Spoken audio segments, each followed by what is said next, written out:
plus j'exerce ce métier, plus je me rends compte que les gens ont besoin d'amour. Le vrai manque, en fait, c'est l'amour. Et les chevaux ont cette capacité de donner de l'affection sans rien attendre en retour. Et je dirais que l'humain vient chercher chez moi le fait que personne n'ait d'attente envers eux. La petite voix, la petite voix, la petite voix, la petite voix. Bonjour, je suis Herveline et j'ai le plaisir de vous présenter La Petite Voix, le podcast qui donne la parole à celles et ceux qui nous font du bien. Ils sont psy, sophrologues, magnétiseurs ou autres et se consacrent à notre bien-être et à notre développement personnel. Que vous soyez sceptique ou convaincu, vous serez sûrement curieux de leurs histoires. Quel chemin ont-ils parcouru pour choisir ce métier dédié aux autres ? En quoi consiste leur pratique et que leur apporte-t-elle ? Voilà les questions que je vais leur poser lors de ces conversations intimes, sans blabla. Des conversations qui vont nous éclairer, nous inspirer. Si vous aimez ce podcast, dites-le moi avec des étoiles, des bonnes notes et des commentaires sur votre plateforme de podcast favorite. Ça aide vraiment à le faire découvrir à d'autres personnes. Retrouvez-moi aussi sur Facebook, Instagram et YouTube en cherchant simplement La Petite Voix le podcast. Alors, prêt à écouter La Petite Voix pour entendre la vôtre ? La Petite Voix le podcast, c'est parti !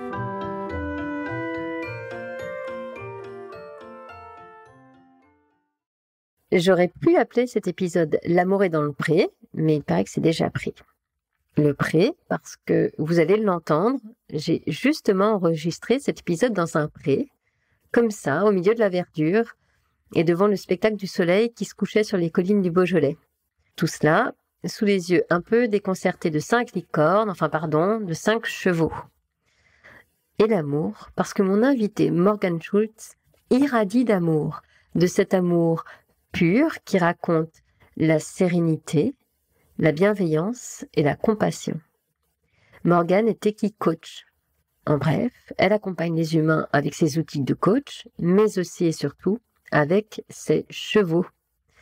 Bienvenue dans un épisode apaisant, rayonnant et doux. Avec Morgane, nous allons parler d'une courte carrière en RH, d'une vie qui bascule grâce à son cheval et de l'art du lâcher-prise qu'elle maîtrise, je trouve, très bien. Bonsoir Morgane et bienvenue dans La Petite Voix. Merci, bonsoir. Je suis ravie de t'accueillir. Avant d'en dire plus à ceux qui nous écoutent, et j'ai déjà 1000 choses à raconter, est-ce que tu peux te présenter en quelques mots s'il te plaît ? Oui, bien sûr. Alors, je m'appelle Morgane Schutz, je pratique la médiation équine. Je suis située à Pommiers, à quelques minutes de Lyon, j'ai 30 ans et je travaille du coup avec mes chevaux chez nous. Alors justement, il faut qu'on plante les décors pour ceux qui nous écoutent. C'est un peu inhabituel, vous entendez du bruit autour de nous, mais quand tu m'as accueilli il y a déjà 1 heure chez toi, on a les chevaux qui se baladent autour de nous. Et en fait, j'ai eu trop envie qu'on enregistre cet épisode dans le pré où sont tes chevaux que tu utilises en accompagnement thérapeutique. Et du coup, comment vous racontez ? On est planté là au milieu d'un pré, dans un cadre magnifique, dans les monts du Beaujolais. En fait, il y a des petites montagnes comme ça autour de nous. Le soleil est en train de se coucher tranquillement et on a 5 magnifiques. Bon, en fait, ils sont de nous, très gentiment, mais quand même, ils regardent un petit peu ce qui se passe parce que c'est quand même assez bizarre de voir on dit leur maîtresse. On dira gardienne peut-être. Voilà.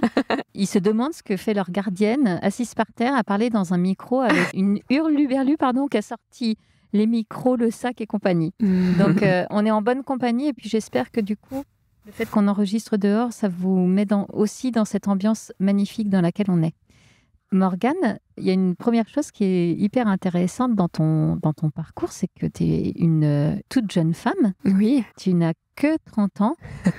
Et pourtant, tu as déjà des choses à nous raconter sur ton parcours et comment tu es venue et arrivée dans ce pré où on est aujourd'hui. Donc, est-ce que tu peux commencer peut-être par tes études supérieures ? Quel a été ton chemin au fur et à mesure après le bac ? Oui, c'est vrai. J'ai fait des études en communication sur Lyon directement. J'ai passé beaucoup d'années à Lyon. Et mes premiers métiers ont été en RH. J'étais chargée de recrutement pour des agences lyonnaises. Une vraie remise en question était nécessaire au bout d'un moment.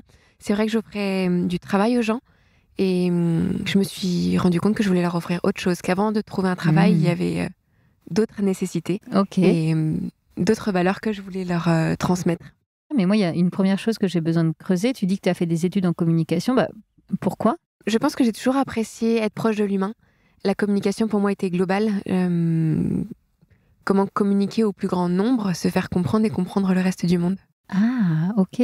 Donc, il n'y avait pas une dimension, pardon, la marketeuse que je suis, moi, je vois la com comme du marketing, comment trouver des petites phrases un peu punchline, etc. C'était pas ça, en fait, toi, pas du tout. Eh ben, peut-être que j'ai essayé de rentrer dans ce cadre-là, qu'en fait, la preuve ne m'a pas correspondu. En fait, Ok, j'ai fait du hors-cadre. tu as fait du hors-cadre. Oui. Mais du coup, ce choix-là, en fait, c'était déjà le choix de l'humain. Ouais. Mais C'est vrai. est-ce que dans un petit coin de ta tête, tu sentais que c'était pas le métier qui t'attendait le plus, mais que c'était comme une marche par laquelle passer? Je dirais que j'avais pas d'attente envers mon futur métier. Je pense que si j'avais le choix, j'aurais pas finalement. J'aurais Ah ouais? écouté mon instinct et je serais directement partie à la découverte de la nature. Maintenant, je regrette pas mon choix. Donc effectivement, j'ai fait ces études-là qui, heureusement, m'ont amenée jusque-là. Mais oui, voilà, on va comprendre que en fait aujourd'hui tu t'en sers, mais tu dis qu'en fait ton élan profond à l'époque, c'était de te reconnecter, d'être plus connecté à la nature, c'est ça? Oui, j'ai toujours aimé les animaux. Je montais à cheval quand j'étais toute petite. Tu es en train de dire que toi tu avais cet élan assez naturel vers la nature, mais que par convention, en quelque sorte, et c'est ok. Oui, bien sûr. Tu as fait un parcours assez classique, Oui, voilà. d'abord dans cette école de communication, mais tu étais heureuse pendant tes études malgré tout? Oui, parce que j'adorais les gens que j'ai rencontrés. Eh ben, on y revient. Voilà, Ok, en fait. ok. Voilà, c'est ce que je retiens le plus de mes études, c'est les belles rencontres que j'ai faites. J'ai d'ailleurs redoublé mon BTS pour l'avoir la deuxième fois. Et du coup, j'ai fait 2 fois plus de belles rencontres. Mais génial. Voilà. Ok, d'accord. Donc du coup, tu suis tes études avec finalement tu t'y sens bien puisque tu es bien entourée. Oui, c'est vrai. Et par contre, quand tu te lances sur le marché du travail, c'est pas en communication, mais c'est en ressources humaines, Oui. tu dis? Effectivement, j'ai eu des difficultés à trouver du travail en communication. Ok. Et j'ai trouvé du travail plutôt en ressources humaines. C'est là où on voit le fil conducteur J'allais aujourd'hui. dire, voilà, là, C'est après. on y revient. Et je me suis vraiment épanouie dans mes métiers suite à ça. Donc ça consistait en quoi? Tu faisais du recrutement uniquement? Oui, exact. J'étais chargée de recrutement, donc trouver des profils pour des postes demandés. Et tu aimais du coup ce métier-là? Oui, j'adorais ce métier parce que j'étais au contact de l'humain. Et ben voilà. J'étais dans une société que j'aimais beaucoup, des valeurs que j'appréciais. Ok. J'étais aussi bien entourée par mes collègues, avec qui j'ai encore beaucoup de contacts aujourd'hui. Donc, je crois que mon parcours professionnel et personnel est marqué par les rencontres. Et alors, tu fais quoi de ton élan pour la nature dans ces années-là? Parce que tu es à Lyon, hein, si je dis pas de bêtises, pendant ces années-là. Oui, je suis à Lyon. Alors, mes parents ont toujours habité dans la campagne. Donc, le week-end, je rentrais, je retrouvais mes amis d'ici. Ok. Et j'ai fini par prendre un cheval, ce qu'on appelle en demi-pension. Ouais. Donc, de temps en temps, je venais monter. Donc, doucement, je me suis reconnectée au monde équin.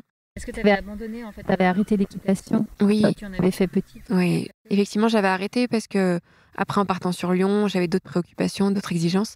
Et le fait de monter sur le cheval ne me convenait plus. Ah, vas-y, pourquoi? J'aime être à côté d'eux, c'est-à-dire toucher la même terre qu'eux. Ok. Être sur. J'aime cette simplicité de juste profiter de ne rien faire à côté d'eux.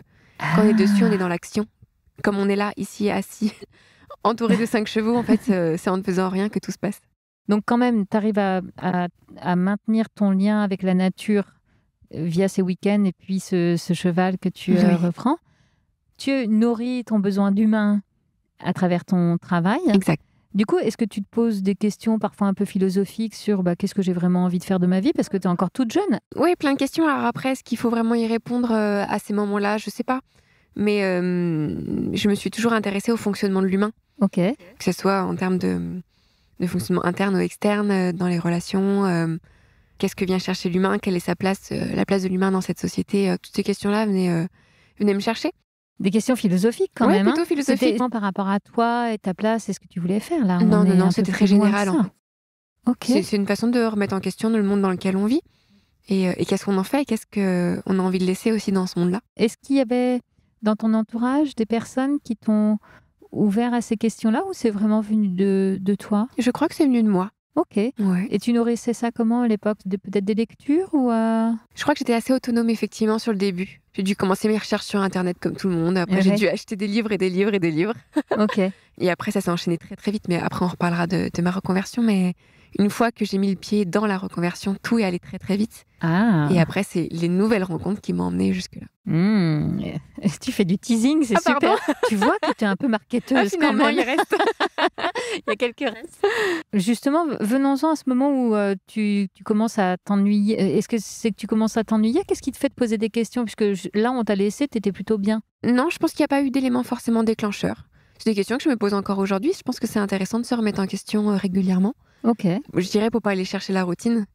C'est-à-dire qui on est, comment on diffuse le meilleur de nous-mêmes et comment on peut diffuser ce bien autour de nous. Est-ce que tu dirais du coup que ta crainte à l'époque, et j'entends encore aujourd'hui, c'est de tomber dans un confort inconfortable? Oui, je pense que c'était ça. T'as raison. Ok. Donc du coup, t'as travaillé combien de temps dans cette agence de recrutement? Je te dirais 2 ou 3 ans, il me semble. Ok. Et ça a été suffisant, ces 2 ou 3 années, pour qu'à la fin, au terme de cette période-là, tu dises Là où j'en étais, oui, ça semblait très juste. Et en fait, je crois pas au hasard. Et de la manière dont c'est arrivé à moi. Donc c'est quoi? Ça a été un moment où tu as commencé à remettre en question cette vie-là, ce job-là? Non, pas forcément. C'est se dire, ok, aujourd'hui j'ai des capacités, qu'est-ce que j'en fais? Comment je le mets au service des autres? Et comment je peux voir plus grand, moi vivre dans un cadre qui me correspond plus? En termes de qualité de vie, qu'est-ce que j'en fais? Ok, donc il y avait, en fait, c'était au-delà de simplement le métier, qu'est-ce que j'ai envie d'exercer, c'est aussi le cadre de vie. Il y avait la question du cadre de vie et la question de qu'est-ce que j'offre au monde, quoi. Oui, c'est ça. Quelle vie j'ai envie de mener? Voilà. Et donc j'ai une vie, qu'est-ce que j'en fais? Ouais, c'est ça. En étant toute jeune, donc avec tout ce temps-là qui t'est donné devant toi. J'avais tout à faire, tout à créer. Et donc, quand les questions commencent à se poser à toi, assez vite, tu te dis, bah non, en fait, là, effectivement, mon job, c'était OK pendant 2-3 ans et puis stop. Voilà, c'est ça. Après, c'était à refaire, je referais exactement la même chose. Okay. J'ai adoré ce métier, j'ai adoré mes collègues, j'ai adoré toutes les rencontres que j'ai fait autour de ce métier-là, parce que finalement, il n'y a pas eu que ce métier-là à ce moment-là dans ma vie. Je remercie tous les amis que j'ai pu croiser, les rencontres, les clients que j'ai pu croiser à ce moment-là. Aucun regret, tout était juste. Sauf que là, tu te dis, en fait, c'est bon. Oui, c'est bon. Je vais aider l'humain autrement. Pas que par la recherche du travail. Comment prendre soin d'eux dans leur globalité et aller un peu plus loin. Donc là, ça devient assez précis. Il y a vraiment cette notion d'accompagnement thérapeutique. Oui, exact. Tu mets ce mot-là déjà à l'époque? Pas thérapeutique. Non, c'est un mot, quand je me suis formée, qui était plutôt discriminé. Donc c'est un mot dans lequel j'étais pas à l'aise d'utiliser à ce moment-là. Okay. Voilà. Aujourd'hui, je mets toujours pas d'étiquette en fait, donc je saurais pas dire si je l'utilise ou pas. je pense que naturellement, tu vois où on est, on est hors cadre sans arrêt, et je pense que j'ai pas d'étiquette et j'ai pas de cadre. Ouais. Et c'est ce que les gens viennent chercher aujourd'hui. Ça a l'air tellement évident. Enfin, alors est-ce que c'est parce qu'aujourd'hui, tu as trouvé ta place et puis on est dans un cadre tellement beau et apaisant que du coup, tu peux en parler calmement, ou est-ce qu'à l'époque, il y a quand même eu des peurs, tu vois? Oui. Ah, on y est bien. Oui, ici maintenant, tout a l'air idyllique et ça l'est, mais à l'époque, c'était effectivement pas si simple. Aujourd'hui, j'ai le recul pour pouvoir en parler de manière sereine, mais j'imagine comme tous les peurs, les craintes, le financier, le logement. Si je remets tout en question, qu'est-ce qui bouge pas.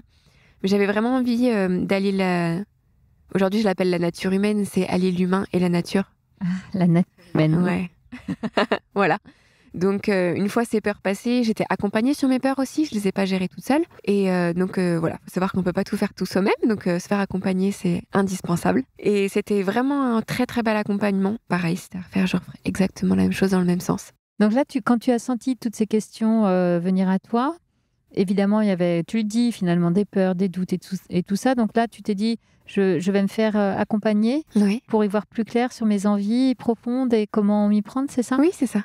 Et grâce au travail avec ce coach, c'est là où tu te dis, OK, il y a la nature qui m'appelle, mais il y a aussi l'humain et je vais aller plus loin dans mon lien à l'humain à travers une relation d'aide, en fait, c'est ça? Oui, en fait, ça a commencé par la prise de conscience que j'avais besoin de la nature et de l'humain. Donc, j'ai commencé du coup à chercher ma reconversion que j'ai trouvée. Okay. Et au démarrage de ma reconversion, du coup, je me suis fait accompagner en coaching. Ok, d'accord. Voilà, ça s'est fait dans ce sens-là. D'accord, donc tu avais quand même déjà bien avancé toute seule, tu avais défriché beaucoup de choses. Ah oui, j'avais fait beaucoup de recherches et en fait, je travaille beaucoup à l'intuition. Encore aujourd'hui, je travaille qu'à l'intuition. Et c'est l'intuition qui m'a emmenée jusque-là. Est-ce qu'à l'époque, l'intuition te guidait? Vraiment, est-ce qu'elle te donnait un peu confiance en toi, sur tes élans ou... Je parlerais peut-être pas de confiance en soi, mais plutôt l'envie d'aventure. Ok, Comment sortir de sa zone de confort, ok. en sachant que tout risque est mesuré également. Ouais. Donc, comment ça vibre dans mon corps, qu'est-ce que je ressens à ce moment-là, et savoir que j'ai aussi le droit de me tromper et essayer autre chose si ça fonctionne pas. Ça, c'est une vraie porte de sortie. Eh ben oui. Et tu dirais que cette intuition, tu l'avais déjà enfant? Oui, j'étais très, très intuitive quand j'étais enfant. Ah, Ouais. ça prenait quelle forme, par exemple? Je pense qu'on peut parler de spiritualité assez facilement. Alors, si sur la petite voix, tu peux y aller. Franchement, J'ai pas de doute. les gens qui nous écoutent ont les chakras hyper ouverts. Génial. Vraiment, open bar. Ouais, c'est vrai que j'étais pas toute seule quand j'étais petite. Je voyais beaucoup de monde, du coup. Ah, Donc, Ok. ce monde-là m'a toujours beaucoup attirée. Après, au niveau de l'adolescence, qu'est-ce que j'en fais? Pas grand-chose. À ce moment-là, ça se coupe plutôt. c'est souvent le moment où on ferme un Ouais. peu ces portes-là. ouais. Voilà. Maintenant, Ouais, ça fait avec du peur. recul, avec du recul, on peut l'analyser autrement, mais voilà. Mais en me reconnectant à ce monde de la nature et du cheval que j'allais voir le soir après le travail, je me suis dit, mais en fait, toute la magie est là et c'est ça qu'il faut aller chercher. Ah, c'est là C'est comme où- ça que je vais me ok. reconnecter. D'accord. Quand tu dis c'est comme ça que je vais me reconnecter, c'était tout de suite à travers les chevaux? Oui, ça a été mon premier petit pas, je dirais, les chevaux. Ok. Aujourd'hui, j'ai eu 1000 autres petits pas Oui, mais Qui il en m'emmènent faut. Il en très faut. connectés. Oui. Ouais. Et surtout, aujourd'hui, c'est toutes les personnes qui sont autour de moi, qui finalement maintenant sont toutes des magiciennes et je m'inspire beaucoup d'elles et on évolue ensemble. Mais à l'époque, j'étais pas entourée de ces gens-là. Donc du coup, tu y vois clair, enfin, tu commences à y voir clair sur ton projet quand tu dis que tu... Donc tu fais quoi d'ailleurs, pardon? Tu démissionnes? Oui, exact. Ok, donc là vraiment le saut dans l'inconnu, quoi. Oui, je pars de la ville, je vais à la campagne. Et là, je me suis dit, je suis au bon endroit. Pendant combien de temps et qu'est-ce que j'en fais? Pour le moment, je savais pas. Mais je me suis fait confiance. Pour moi, on crée notre identité tous les jours. Oui. Et chaque apprentissage, chaque rencontre permet de créer son identité. C'est Donc, vrai. ce que je suis aujourd'hui ne sera pas celle que je suis demain. Et on reparlera demain, on verra où j'en suis. C'est bon. ça. Ok, donc là, tu suis quoi, une formation pour devenir Oui, coach? alors du coup, c'est ce qu'on appelle à l'époque le métier d'équi-coach. Donc, il y a la Pardon, formation j'avais de... pas compris que c'était déjà hyper clair que les chevaux faisaient partie, j'avais compris qu'ils étaient ok, enfin qu'ils t'apportaient du bien-être, mais tu les imaginais déjà dans ta pratique Complètement. à toi. Complètement. Ah. On travaillait déjà en binôme dans mes idées. Donc, j'ai suivi une double formation et de coaching et d'équi-coaching. Donc, sortie de ça, j'ai pu accompagner l'adulte en individuel et en collectif grâce aux chevaux. Attends, on peut faire un petit arrêt sur image là? Quand tu dis on réfléchissait en binôme, le binôme c'est ton cheval? Le cheval. Ok.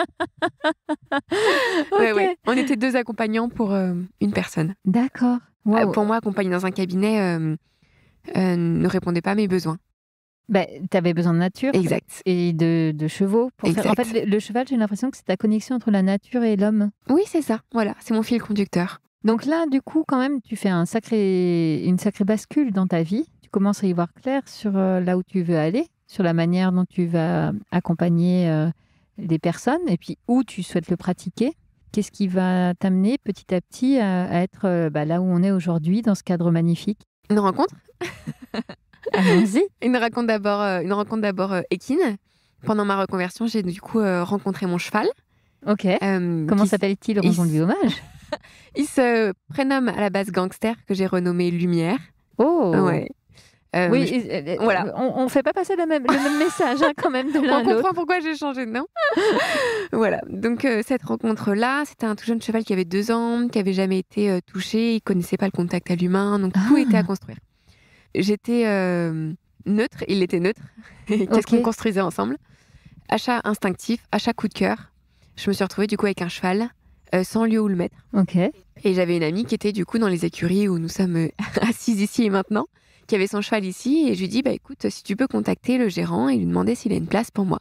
Parce que je suis bloquée en fait. Super, j'ai mon cheval. En fait, t'allais acheter un cheval, mais tu savais pas où t'allais le mettre. Et c'est génial, j'ai un cheval, mais je sais pas où le mettre. Donc, nous voilà arrivés dans ces écuries par l'accord du propriétaire avec mon cheval, mon ami. Je suis effectivement restée quelques temps en tant que cliente. J'ai ce qu'on appelle débourrer mon cheval, donc comment l'initier à la présence de l'humain.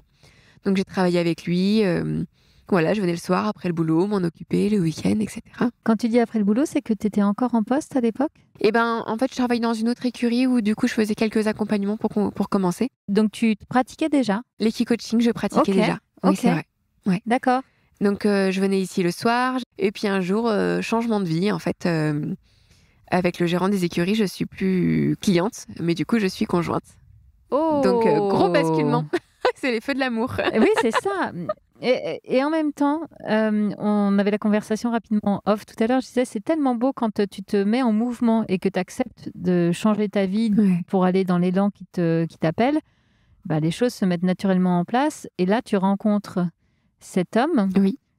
C'est une rencontre amoureuse. Oui. Vous avez cette passion commune pour les chevaux, pour la nature, parce que lui, du coup, il était déjà installé ici depuis quelques années, donc dans ce cadre magnifique où on est. Et donc, en fait, comme tu me l'as dit tout à l'heure en rigolant, mais t'as pris le package, quoi. Oui, c'est vrai. Voilà, t'es tombée amoureuse de l'homme, mais tout collait, quoi, tout d'un coup. Oui, tout était juste et on parle souvent d'alignement dans nos métiers. Ouais. Et là, c'était vraiment aligné. J'ai senti à ce moment-là où les décisions se sont prises, mon corps serait aligné. Oh. Et là, je me suis dit, ok, donc ça c'est bon pour moi. J'ai senti physiquement, mon instinct m'emmenait là par toutes les manières, même si je voulais pas venir, je crois que tout était fait pour que j'arrive là. Même si j'aurais imaginé freiner, c'était pas possible. Tout était incroyablement juste ici. Donc, ça s'est fait très rapidement, la rencontre amoureuse pour le coup, et puis le fait qu'après tu décides de t'installer, etc. Oui, c'était très rapide après. En fait, il y a une évidence qui s'impose Une évidence. à Mon toi, cheval à était vous. déjà là, donc j'ai rejoint mon cheval. Oui, c'est vrai, pardon, on n'allait pas oublier Lumière quand Mais même. oui, donc j'ai suivi mon cheval, je suis venue avec mon chien. Voilà, ma place a été faite dans la maison de manière très correcte et agréable pour moi. J'étais merveilleusement bien accueillie ici, que ce soit par les clients des écuries, que ce soit par la maison, par mon conjoint, par les chevaux, donc en fait... Tout prend sa place tout d'un coup. Ouais, c'est C'était vrai. il y a combien de temps, ça? 3 ans. Ok.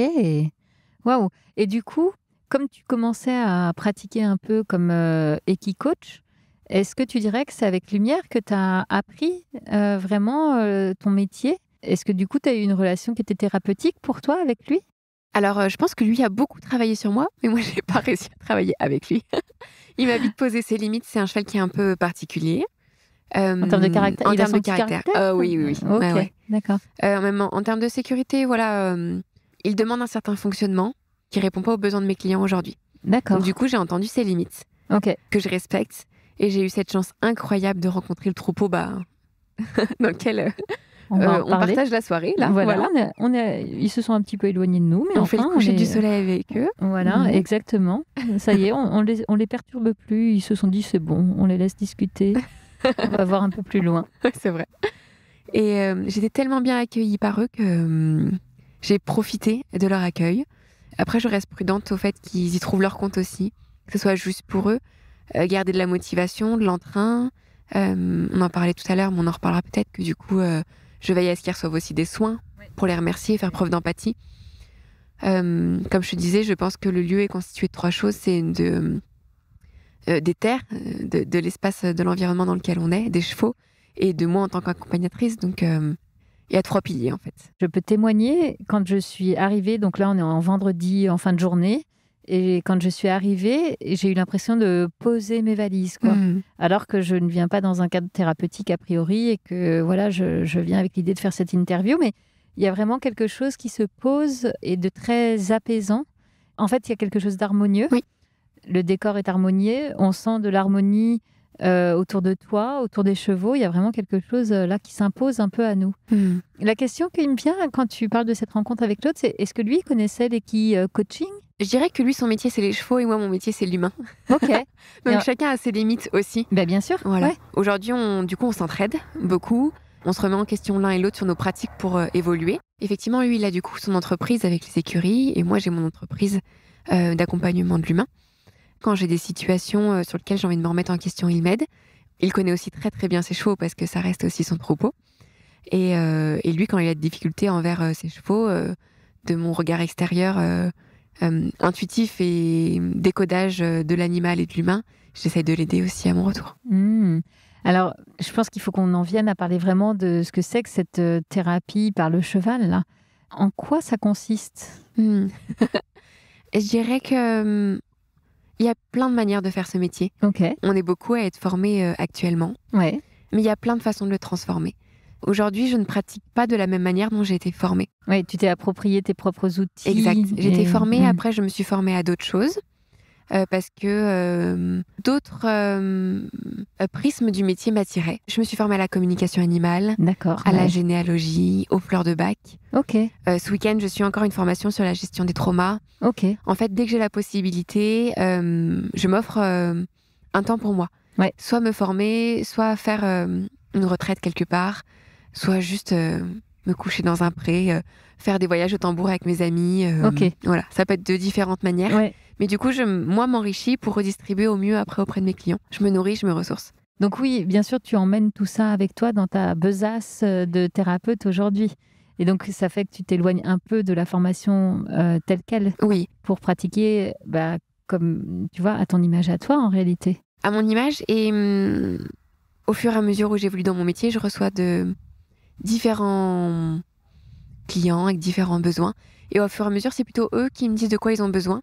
Et là, c'est moi qui vais alimenter ma besace, comme tu dis, pour répondre à leurs besoins. Donc, quand je vois qu'il y a des manques, du coup, Tu t'adaptes. ouais, et je tu vas cherche ailleurs et je reviens auprès d'eux. Mais quand même, revenons-en à nos amis du jour. Là. Oui. Enfin, en tout cas, du jour pour moi. Toi, c'est ceux de ta vie. Mais Oui. tu pratiques, tu le disais, avec un troupeau. Tu as 5 chevaux. Donc, on a compris que Lumière, il était sympa, mais pas trop fait Il a une pour autre place. ce genre d'exercice. Voilà. Tu me le disais, en fait, voilà, tu as noué avec lui finalement une autre relation que cette relation de travail. En revanche, les 5 chevaux qui nous entourent là, on peut les nommer ? Oui, bien sûr. Donc, nous avons à gauche Amigo, Vermouth, Guinness, Akito et la jolie Grisouille à droite. Voilà, donc ça c'est les 5 chevaux qui, tu m'as dit, c'est mon troupeau de licornes en fait, parce Ouais. qu'il y a quelque chose de magique Oui, avec c'est eux. vrai. Oui, c'est des chevaux qui ont une vraie capacité à emmener l'humain au cœur de soi. Mais alors, comment Mais concrètement comment Tu C'est vois difficile. C'est vrai que c'est des questions qui sont difficiles pour moi parce qu'il faut le vivre Oui, pour le comprendre. Comme tu dis, quand tu es rentré dans le pré, tu as ressenti du coup cette présence-là et cet apaisement-là. ouais, c'est Et vrai. souvent, les personnes, quand elles m'appellent, elles me disent oui, mais moi j'ai peur des chevaux, je sais pas trop ce qu'on va faire. Et pour moi, c'est ok.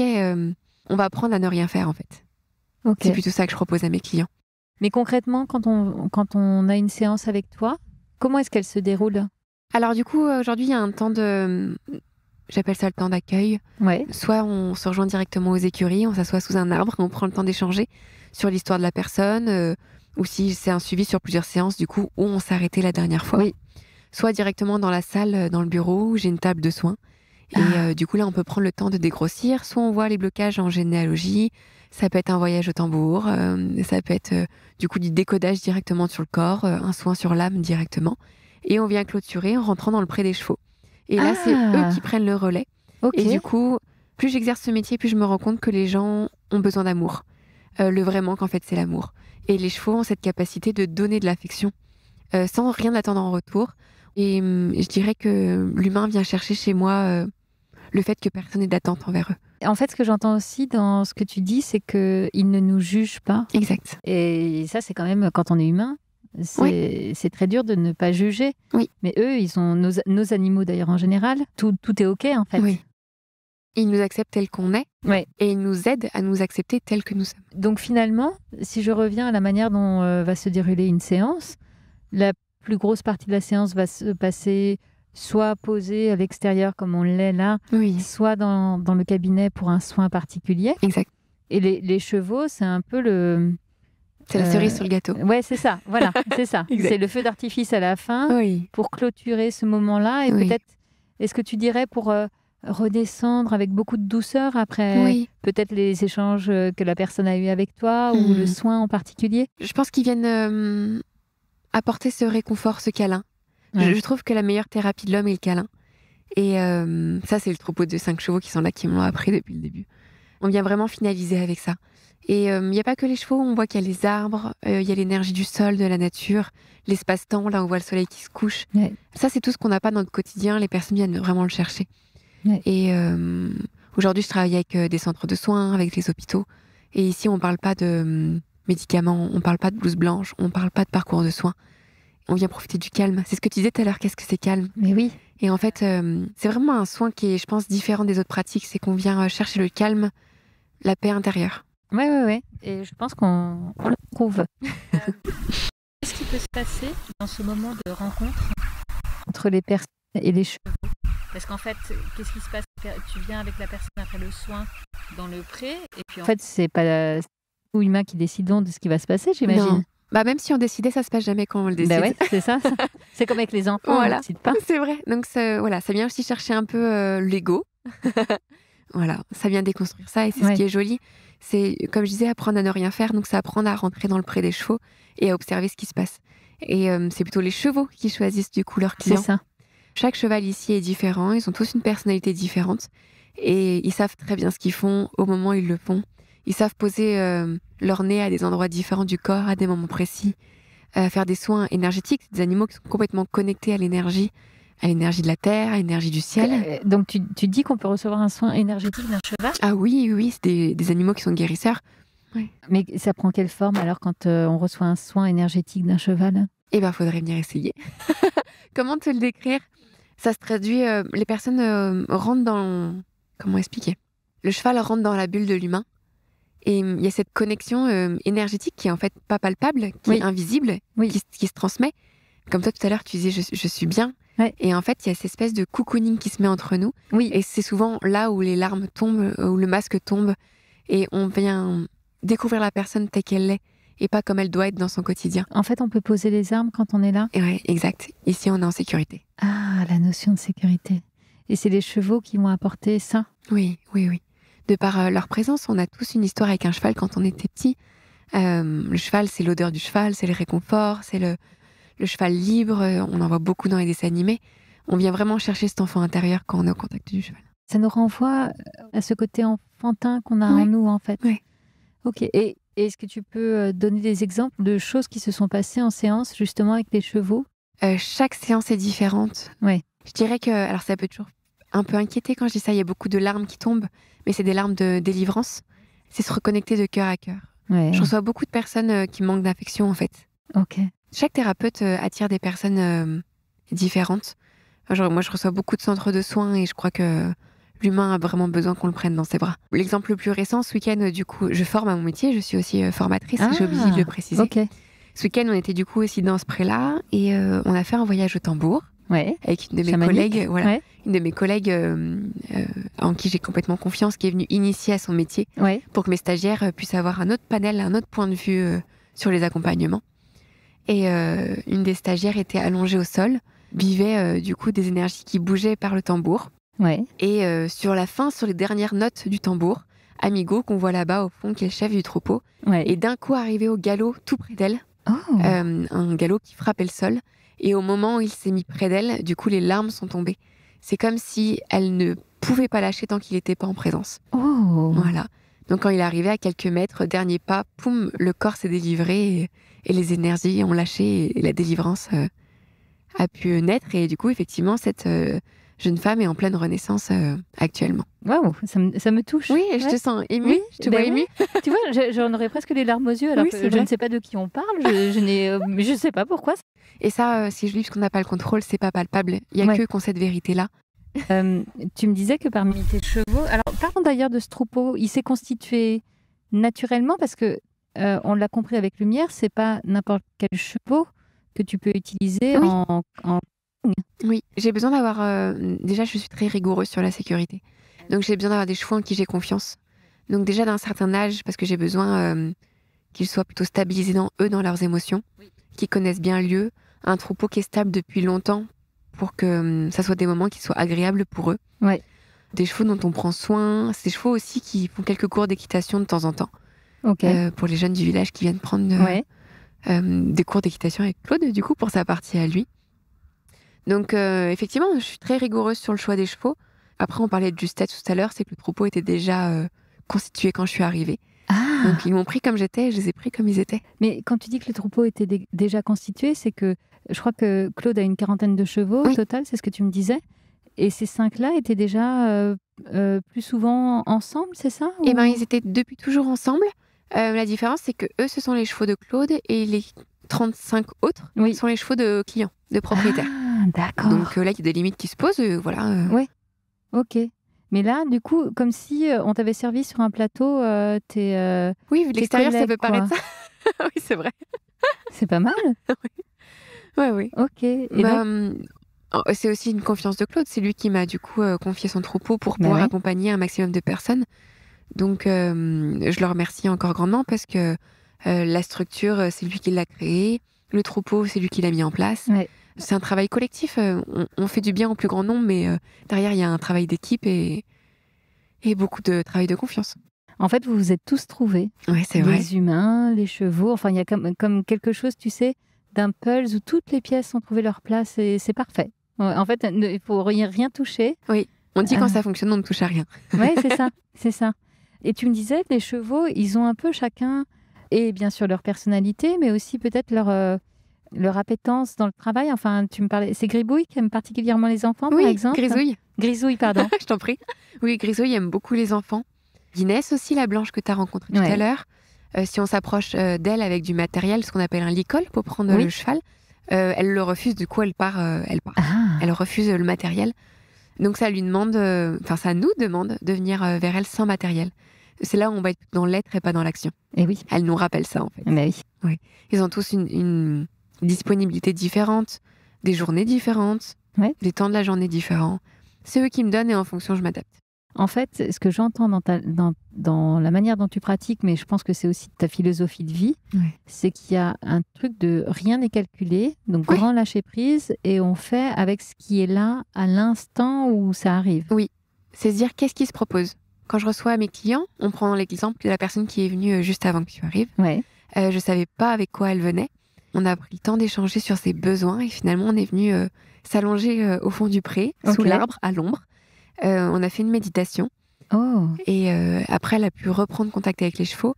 Et effectivement, son contact avant la méditation et après la méditation était complètement différent. ah, incroyable. Et elle s'est rendue compte que il était important pour elle de prendre ces temps de pause pour être au plus juste avec le vivant.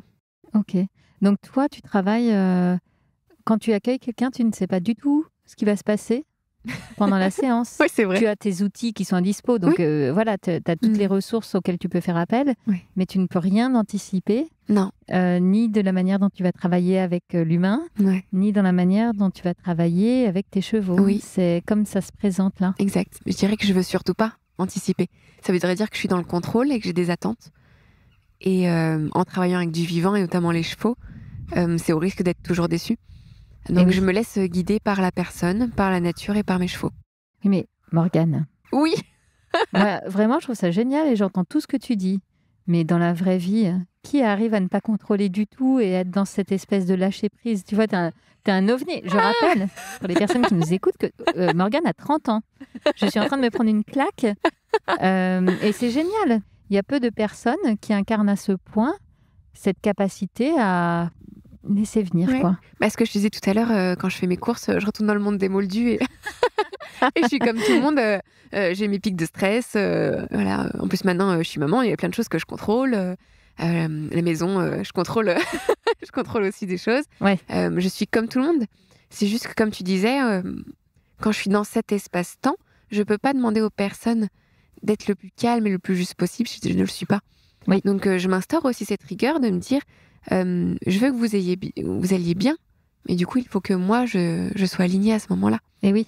Et sinon, je me sens pas capable d'accompagner. Il y a beaucoup de respect, je pense, entre nous et eux, Ouais. eux et nous. Je pense que quand les chevaux sont dans un environnement confortable, ils sont bien dans leurs sabots. Ouais, c'est ça. Ouais. Bah oui. Et en parlant d'avoir tes chevaux bien dans leurs sabots, il y a un point que tu évoquais rapidement tout à l'heure. C'est important pour toi de les soigner, en fait. Enfin, Oui. de la même manière que toi, en tant que thérapeute, tu prends soin de toi, comme Oui. tu nous le disais, pour bien accompagner les personnes. Eh bien, tu prends soin des chevaux. Oui. Ça prend quelle forme alors? Oui, c'est indispensable pour moi. Je dirais que c'est 50-50. Si je vais bien, j'attends d'eux qu'ils aillent bien. Et à l'inverse. Donc, je prends beaucoup de temps à les observer, je les écoute, ils me donnent souvent leurs limites. Surtout que ce sont aussi des chevaux qui côtoient d'autres mondes, le monde de l'équitation. Donc, Eh oui. comment on croise toutes ces informations-là? Aujourd'hui, j'ai la chance d'être entourée par des personnes incroyables, en qui j'ai beaucoup de confiance. Donc régulièrement, je leur propose de la communication animale. Ok. Encore ce week-end, il y avait mon amie Isabelle qui était là pour libération de tension, comportementaliste équin, ostéo, shiatsu. Dès que j'ai l'opportunité, en fait, je fais venir un professionnel qui les voit tous d'un coup. Là aussi, on fait un package. Ils en profitent. Après, derrière, je leur laisse un temps d'infusion. Notamment là, quand je suis partie en congé mat, mes derniers jours de travail, ils ont reçu un soin ostéo. Okay. Et après, ils n'ont pas travaillé tout le temps du congé mat. D'accord. Donc c'était une pause et pour moi et pour eux. Bah oui. Et comme ça, on a fait une rentrée commune. Et est-ce que ça veut dire qu'ils ont eu un comportement particulier pendant cette pause-là ? Non, pas forcément parce qu'ils travaillent encore un peu en équitation. Ah oui, c'est vrai. Ouais. Après, ils sont sous ma fenêtre, donc j'allais les voir régulièrement. Et oui, tu as nourri quand même ce lien-là. Oui, c'est vrai. Ok. Tu parlais à l'instant des attentes.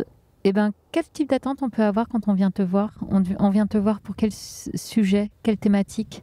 On parle beaucoup de confiance en soi. Je trouve que le mot confiance en soi, c'est un gros thème. J'aime aller chercher ce qu'il y a derrière la confiance en soi. Qu'est-ce que tu y trouves parfois derrière ? Ce que je disais tout à l'heure, c'est le besoin d'amour. Le besoin d'affection, besoin de câlin. Vraiment. Donc l'amour, même physiquement, d'être pris dans les bras, etc. Tu veux dire ? Oui, l'amour physique. C'est l'attention, l'affection, la prise en considération. Ouais. Je dis à mes clients, j'attends rien de vous. Et ça leur fait du bien. Ah. On a un espace-temps ici pendant 1 heure, 1 heure et demie où personne n'attend rien de vous. Ok, mais je fais quoi ? Mais rien, on ne fait rien. On va apprendre à ne rien faire. Et c'est un vrai apprentissage. Oui. Et bien là, on désencode en fait. Oui. On désencode tout et on réencode. Ça bouge beaucoup de lignes, mais en fait, je crois qu'ils reviennent tous.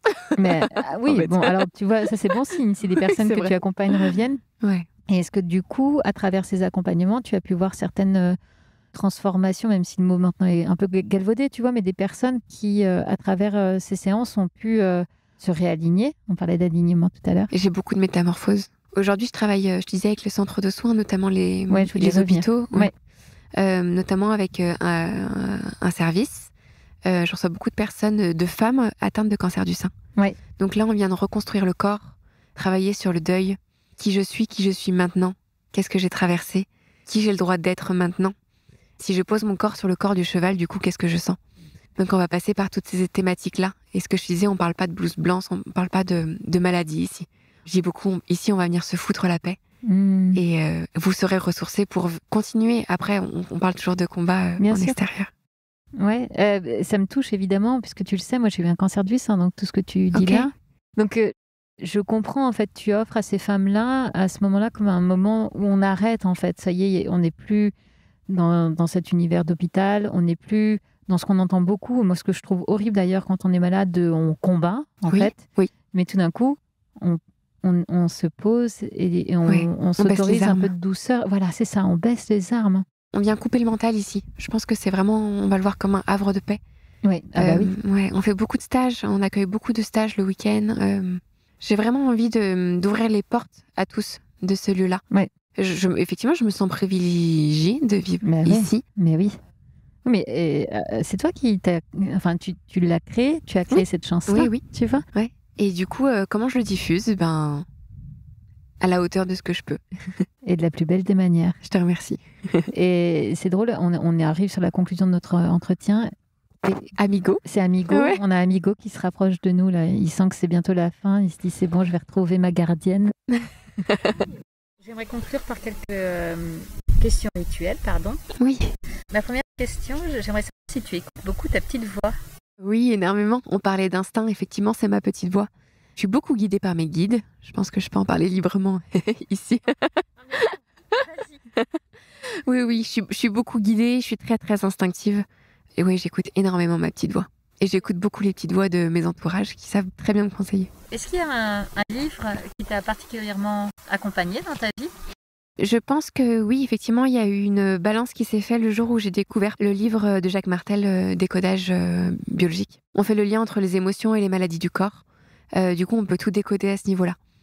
Et je me suis vraiment rendu compte de ce lien du subtil entre les deux. Et notamment, maintenant que je travaille avec des centres de soins, ça me permet de comprendre un peu plus ce qui peut se jouer et accompagner différemment. Donc ça te donne comme des clés aussi de compréhension sur ce que la personne est en train de traverser. Exact. Et du coup, redistribuer ces clés-là. Après, elles sont attendues, elles sont pas attendues. Je disais que j'ai pas d'attente là-dessus. Les tout, c'est de donner des petites graines. Est-ce qu'il y a un rituel bien-être que tu utilises chaque jour ? Oui. Ça va paraître... Ok, c'est comme ça. Je regarde beaucoup par ma fenêtre, en fait. Et je pense que tu comprends pourquoi. Et ça me sert d'ancrage, en fait. Ça me rappelle où je suis tous les jours quand je me lève. Ok. Est-ce que du coup, tu es heureuse, Morgane ? Oui, je suis comblée, c'est vrai. Tu le portes, en fait, sur toi. C'est vrai. Je sais même pas pourquoi je te pose la question. Ah, c'est vrai. Par politesse. Ouais, voilà. Des questions rituelles. Oui, tu le portes. Je te remercie. Donc, merci beaucoup pour cet entretien. Merci pour ton écoute. En réécoutant cet échange pour le préparer, j'ai eu l'impression que j'étais shootée pendant l'interview et peut-être vous êtes-vous aussi fait la réflexion. En réalité, c'est vrai, mais sans substance artificielle, dès que j'ai posé le pied dans les écuries, je me suis sentie au calme et j'ai envie de dire en sécurité. Il faut dire que le cadre était bien, c'était la fin d'une belle journée d'été, le soleil se couchait tranquillement, mais je pense qu'il y a plus que cela. On en parle d'ailleurs dans l'entretien, j'ai ressenti ce petit truc en plus qui change tout dans ce lieu, qui lui apporte de l'âme et qui lui apporte beaucoup de douceur. Donc l'apaisement que vous entendez, il est bien réel. Alors maintenant, vous savez pourquoi et à quoi j'étais shootée. La Petite Voix, le podcast, c'est fini pour aujourd'hui. Si cet épisode vous a plu, s'il vous a inspiré, alors dites-le moi avec des étoiles, des bonnes notes et des commentaires sur votre plateforme de podcast favorite. Ça aide vraiment à faire découvrir La Petite Voix à d'autres personnes. Retrouvez-moi aussi sur Facebook, Instagram et YouTube en cherchant simplement La Petite Voix, le podcast. D'ailleurs, c'est sur ces pages que je vous raconte les coulisses de ma rencontre du jour et que vous trouverez toutes les références de l'épisode. Une dernière chose qui me tient vraiment à cœur, je serais ravie d'échanger avec vous sur vos impressions, de recevoir vos questions et vos suggestions sur les invités que vous aimeriez entendre. Alors, n'hésitez pas à m'écrire. Merci beaucoup et à bientôt sur La Petite Voix.